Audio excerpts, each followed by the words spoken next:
Welcome back. So today my friend Giovanni, he's going to be changing the brake pads in his G37. This is his G37 and it used to be completely clapped. If you haven't seen those videos, check them out. This car was destroyed and look at it now. It looks beautiful. So he's going to be doing the brakes himself. I'm going to be here only to make sure that he doesn't mess anything up. All right, G, so you're the man of the hour today in this video. This is going to be strictly for you. You're going to be the how-to guy today. Now, if you haven't checked out his G37 and his other videos, this car came out pretty sick. What do you think about it so far? It's good. It's fun. It's fun? Nice car. That's all you're going to say? I don't know, bro. All right, so we're installing these brake pads and we just picked up a set of cheapies from Amazon. He ordered them. How much were they? Like 20 bucks. 20 bucks. So the reason why we went with these cheapies is because later on I'm going to be swapping these brake calipers, the front and the rear, and I'm going to be upgrading it for him. That's after I finish the Z, and let me show you what the Z looks like so far. He's going to drop this off with me, the G37, and then he's going to start driving the 370Z again for a little bit until I finish this car. All right, so this is the 370Z and I'm getting ready to turn it into a track car, but before I fully turn it into a track car, he's going to have to drive it for a little bit again, because I'm going to soup up the G37 further than what we have done already. We did a manual swap, yada yada yada. But let me show you the Z, what I've done so far, and then we'll continue with the video. So I have installed all sorts of bracing underneath the Z, and it has chassis bracing all through the bottom. But pretty soon this car is going to be strictly a race car, and we're not going to be able to daily drive it anymore. But until then, he's going to be driving it for a little bit. So back to the G37 build. I just wanted to update you and what's going on with this.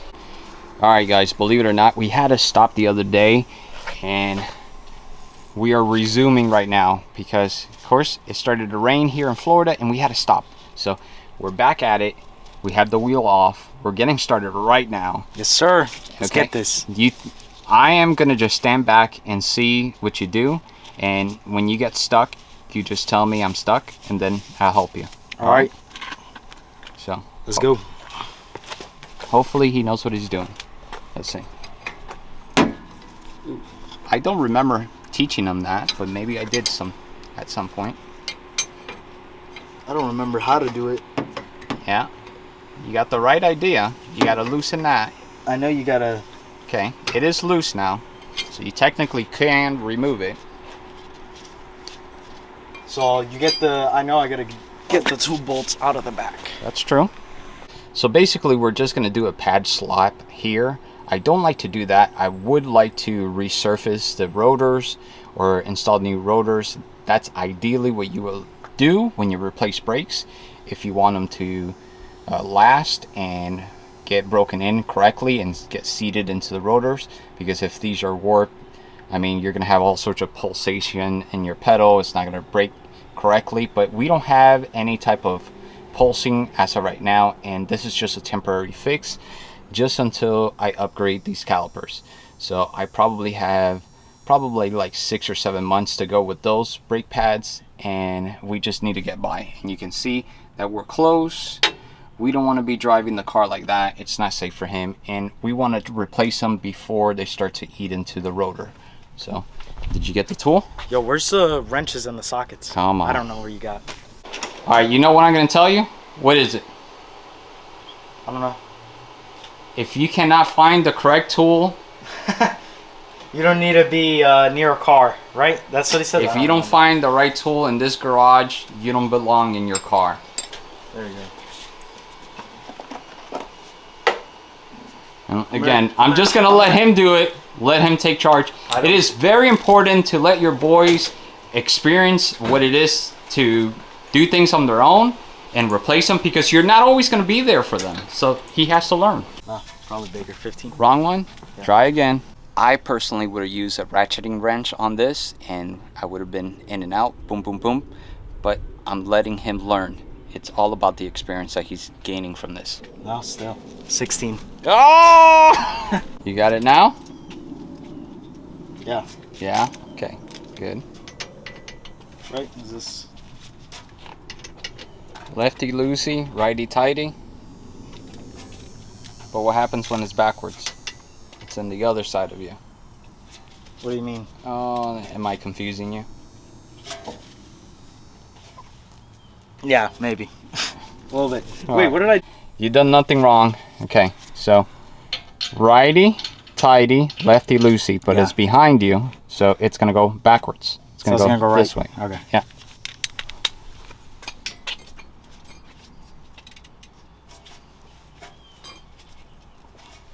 Do I need... Yeah, it's tight sometimes. Yeah, you gotta be a man. It's all about growing up, becoming a man. All right, you got that one loose. Don't waste your time there. Now move to the bottom. What's in the way now? Connect to freaking... Right. So what do? You can't Well, reach it. Do I get a smaller one? You could do that. Yeah. How would you do it? Me, if you're asking me how I would do it, ratcheting wrench. Okay. A lot of people, unfortunately, baby their kids too much, and sometimes you have kids at home.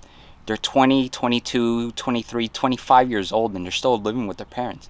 You guys need to let them go, let them grow up, experience the world. You're not going to always be there for them. They're going to need to get used to paying bills and grow up. You're not doing them any favors. You're actually doing them a disfavor. So I was out on my own at 17. My son, my oldest, is 22. He's out on his own. He's got his own place. He's been living there for about a year and a half. He's happy. He saves up. He could pay his bills. That's very important. Keep that in mind. Better? Yeah. It's tight, but better. You see how that works? There's more space. Yeah, that's a lot easier than the... Yep.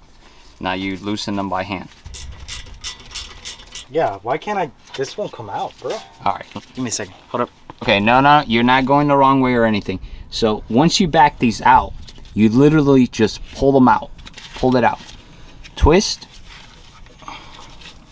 You twist, and you pull backwards. See? You see that? You twist, and you pull backwards. See that? Okay. These are sliders, okay? So pay attention. This one was in the bottom, this was in the top. You see that one has a rubber? Mm-hmm. This one has nothing, okay? Set this in a place that you're not gonna lose them. Okay? Now go ahead and remove that. What do you see? What do you mean? Well, you should inspect it. Inspect the caliper. Look at the boot. See if it's cracked. See if it's rusted. See if there's anything that looks like, hey, we should replace it. It looks fine. It looks fine. Okay, put it up there. Don't let them hang. Why don't we let them hang? This cord, probably. The cord.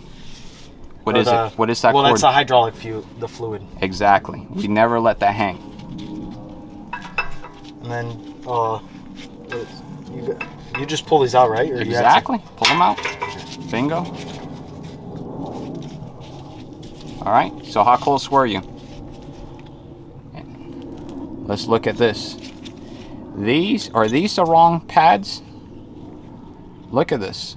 This is not supposed to look like this. Are these the wrong pads for the car? I don't know. Or these are the wrong rotors? One or the other. Either this is the wrong rotor or these are the wrong pads.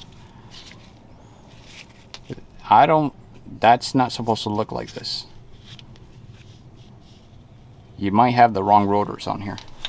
And it might be because this car was jerry-rigged when we bought it. Gosh, so we might have one of those situations where someone rigged up something here because this rotor might not be the right one, because it's literally just sitting on that much of the rotor. You can see that there. These might be the wrong ones. All right. Yep, that's right. That's what happens when you buy a clapped G37. Check this out, guys. Look. BQ owners! Calm down, calm down. All right, guys, check this out. We just looked it up, and we can see right here. Look at the rotor. Look at the backing plate. Look at the space. See how close it is and how close it is to this pad? I mean, look how close it is to this bracket right here, okay? The rotor almost fills up the whole thing. let's go look at the G37 outside. Now look at this. Look at the difference here. You see? Somebody else, if they would have gotten this, they would have said, "I'll just put the new pads on." And they would have looked at this, overlooked it, and said, "Just let it go." But I guess we're gonna need rotors now. We're gonna just spend extra money for no reason. No, it is what it is. It is what it is, bro. But I mean, I can't let you drive around like that. I'll buy them if I have to. Why does this always happen? These G37s were really nice cars. Why does this always happen? And Edgar purchases this car, goes drifting, goes freaking bonkers, takes it to a takeover meet and destroys it. And then you piece it together the way it's pieced together right now. This is nuts to me. It was such a nice car when it was first. The first owner had such a nice car. Now it's destroyed. We brought it back to life, but it's mind-blowing. It wouldn't surprise me if those are Nissan Altima rear rotors or something. Something weird they just slapped together. There was a takeover and the Nissan Altima's, the whole rear suspension just fell out and they just took it. They just took put the whole it in thing. there? They took everything. The diff, Yeah. everything. That's the diff Well, that's in there. that's a front-wheel drive. That wouldn't work. Oh.